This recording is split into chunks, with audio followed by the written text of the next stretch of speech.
The life of Malcolm X.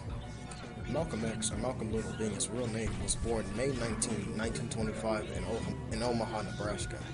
After moving away to the Midwest at a young age with his family, he suffered the unfortunate event of his father committing suicide and his mother being institutionalized.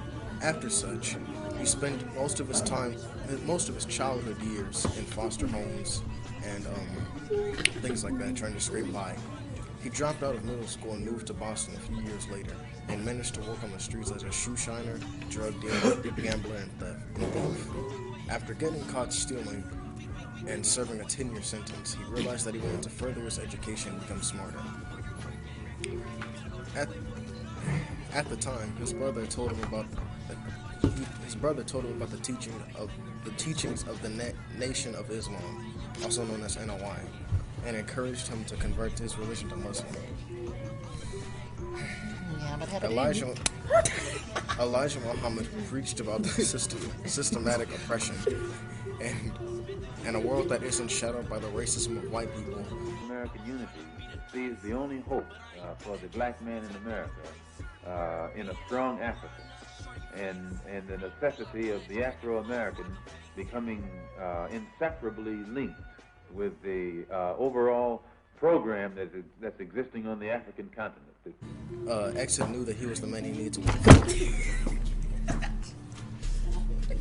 So, once he was free from prison, he was a devout follower, and soon after meeting Muhammad, decided to work for the NOI.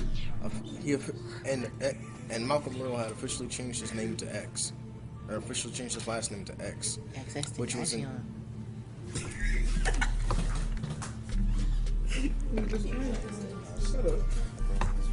Apologies for the intrusion, but he had changed his last name. He had changed his last name to X.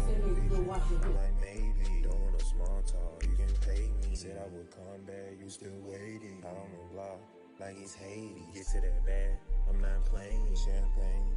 I saw spring, she on her knees, like she praying. Once X was free from prison, he was a devout follower, and soon after meeting Muhammad, decided to work for the NOI, and officially changed his name to X, which was intended to represent the shedding of what he thought was a slave name, as well as the X that many slaves received as a mark of branding on their upper arm. Malcolm X eventually worked his way up to become a minister, a leader and a leader in the civil rights movement, and a supporter of black nationalism. He urged his fellow black Americans to protect themselves against white aggression by any means necessary, a stance that often put him at odds with the non-violent teachings of Martin Luther King Jr. He was silenced many times, and even silenced by Muhammad himself. Eventually, he was assassinated in 1965. Said I would come back, you still waiting. Out on the block, like it's Haiti. Get to that bag, I'm not playing champagne. I saw spring.